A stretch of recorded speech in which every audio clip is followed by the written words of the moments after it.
भगवान विष्णु का एक ऐसा मंदिर जहां शंख बजाना है पाप।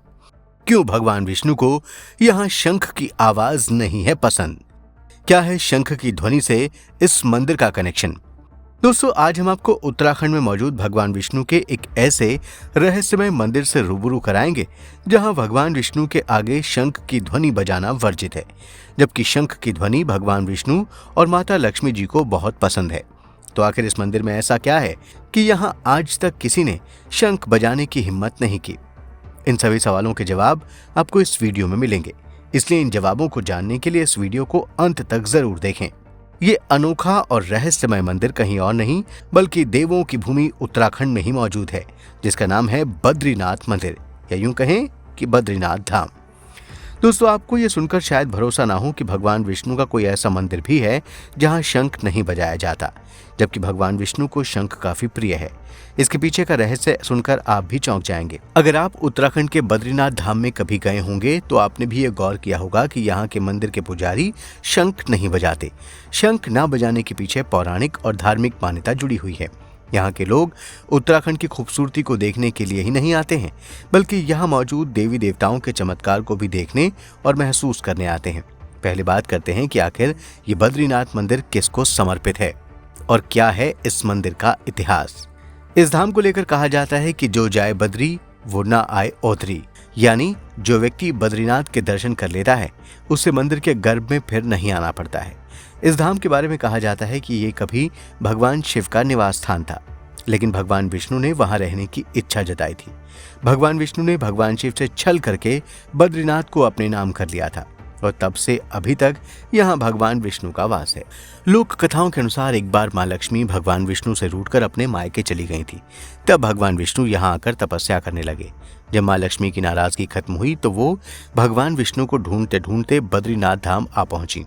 तब उस समय यहाँ एक बद्री का वन यानी बेर के फल का जंगल था। बद्री के जंगलों में बैठकर भी भगवान विष्णु ने अपनी तपस्या को जारी रखा। जब भगवान विष्णु के ऊपर ज्यादा बर्फ गिरने लगी तो माता लक्ष्मी ने बद्री के पेड़ का रूप ले लिया था, जिसके बाद से इस जगह को बद्रीनाथ धाम या मंदिर के नाम से जाना जाने लगा। वहीं मंदिर में एक कुंड भी मौजूद है जिसका पानी हमेशा गर्म ही रहता है।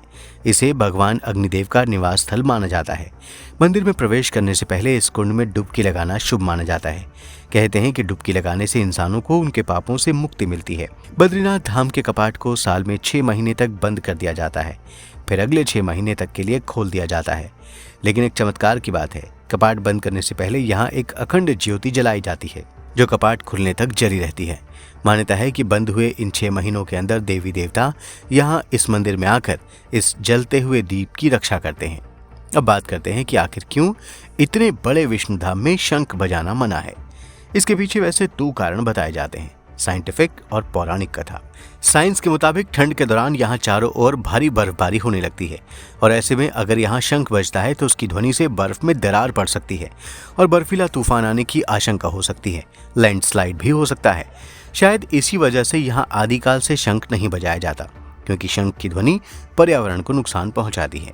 वहीं पौराणिक मान्यता है कि एक बार माँ लक्ष्मी बद्रीनाथ के तुलसी भवन में ध्यान लगा रही थी।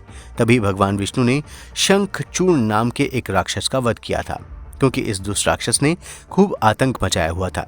युद्ध खत्म होने के बाद आमतौर पर शंखनाद किया जाता है, लेकिन माँ लक्ष्मी को ध्यान में मग्न देखकर विष्णु जी ने शंख नहीं बजाया। लोगों का मानना है कि यहाँ अभी भी माँ लक्ष्मी तपस्या करने आती हैं, इसलिए उनकी तपस्या में कोई दिक्कत ना हो, इसलिए यहाँ शंखनाद नहीं किया जाता। बद्रीनाथ में भगवान विष्णु ध्यान मुद्रा में विराजमान है, क्योंकि यहाँ विष्णु 6 महीने निद्रा में रहते हैं और 6 महीने जागते हैं। इसी वजह से बद्रीनाथ धाम के कपाट 6 महीने के लिए बंद रहते हैं। यहाँ केवल 6 महीने ही पूजा होती है। आपको बता दें कि बद्रीनाथ धाम के पुजारी शंकराचार्य के वंशज हैं। तो दोस्तों, ऐसे ही रहस्यमय मंदिरों के राज जानने के लिए हमारे चैनल द कर्मा को सब्सक्राइब करना न भूलें। धन्यवाद।